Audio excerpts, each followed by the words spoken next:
Hey everybody, Jioge here, and it's Minecraft time. Today, we're going to be building or showing off a pumpkin farm. It's a fully automatic pumpkin farm. It's completely tileable. It's 100% expandable, so you could have it going forever in any direction, or forever in that direction at least, which means you can expand this farm without too much expense per pumpkin. Actually, I'd say this is one of the cheapest fully automatic pumpkin farms out there.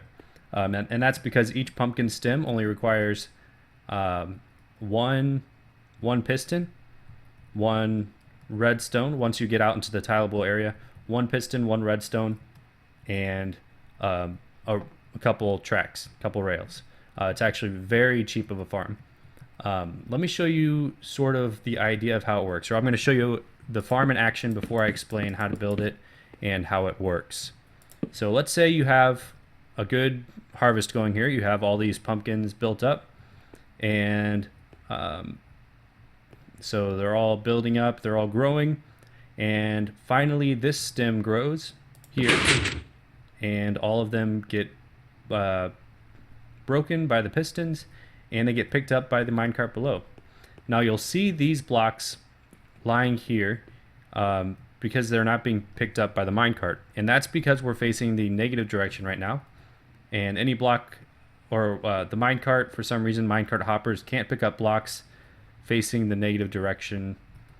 It's a weird Minecraft glitch, but not to worry. Anytime another pumpkin grows here, that block will be thrown somewhere else. So over there or here or something. So once the pumpkins start growing, these pumpkins will be picked up.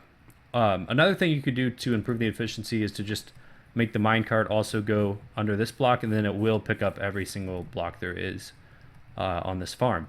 But it's pretty much a 100% efficiency farm. The one problem is this block here. Since we have an open space here and an open space back here, it's possible that that block will be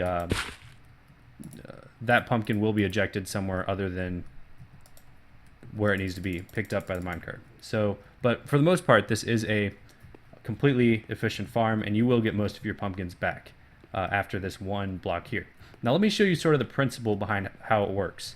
Some people use a bud switch for the farm, but that's very expensive redstone wise, and it's hard to build without accidentally creating a clock or having all sorts of glitches.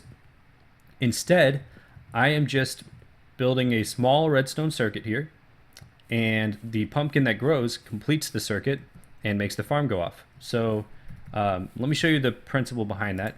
You place a redstone torch to begin to power a circuit. You place a redstone repeater to keep the circuit going, and then you can place any solid block. Let me use block of coal for instance, and since a repeater is going into the block, redstone after that block will be powered. Now you can't do that with redstone here, it won't power through the block, but if you use a repeater, it will. So that's just a sort of functionality, basics of redstone functionality that happen when you put a redstone repeater next to a block. So what this farm is doing is you got a stem over here or wherever, and the pumpkin is growing and completing the circuit, thereby turning on this redstone here, or the redstone over there in the farm. So if the pumpkin grows, then we can power this redstone, and that will push all the pistons further down the farm. So that's basically the simple principle behind how this works. As soon as this pumpkin grows, this circuit is completed, and this redstone powers all of the pistons, and they push the blocks.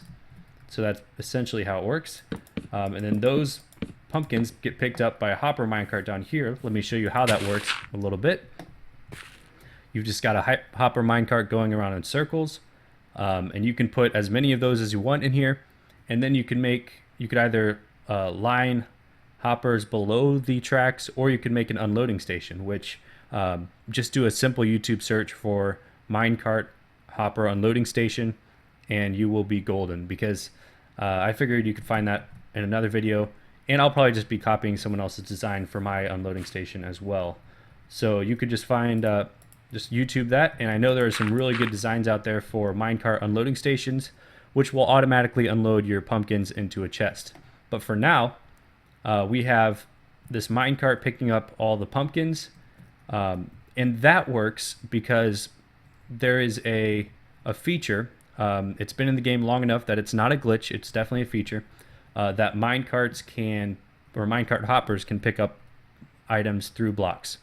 So with that in mind, this has been the fully automatic tileable pumpkin farm video. You probably won't need a tutorial. It's that simple. It's only 1, 2, 3, 4, and then 5 blocks tall.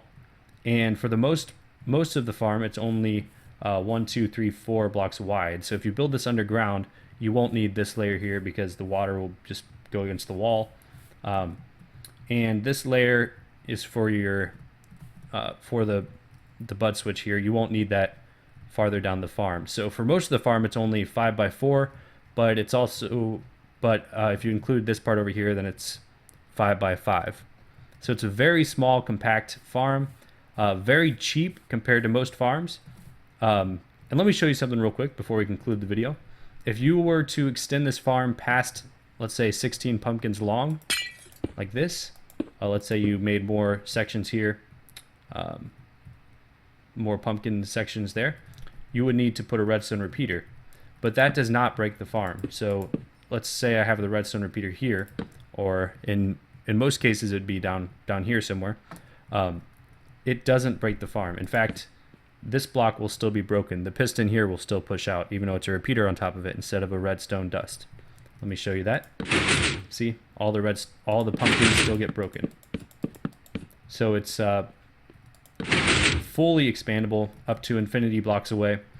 You would eventually run into a problem where you'd be so far away from wherever you're standing that, like, for instance, if you were AFKing at the beginning of the farm, you'd be so far away that the redstone down here wouldn't be loaded. But that's all right. You probably could just repeat the farm over here or on top. So there are plenty of directions you could, like, build the farm again, repeat it, if you really need it to be that expanded and gigantic. But for most people, you could just keep repeating it down this way and build it maybe 100 blocks long or something, have 100 pumpkin stems producing at a time, and you'll just be getting more pumpkins than you can possibly need. I will keep updating the title of this video as I test newer versions. So once 1.8 comes out, the title will change from 1.7.10 pumpkin farm to 1.8 pumpkin farm. The first release will of course say 1.7.10, but as more and more Minecraft versions come out, I will be updating this farm, making sure it works, and changing the title accordingly. And if it breaks, then I will put in the title broken in the yada yada yada update. So, but this is such a simple mechanic, it shouldn't break. Unless they somehow change repeaters going into blocks, it won't break. Or they change the way pumpkins conduct. But what I recommend in the survival world is to cap off the top of the farm, so with whatever block you want, to keep mobs from falling in and breaking your stems. But for the most part, this is a complete farm, ready for survival, very cheap. Leave a like if you enjoyed, and I will see you next time.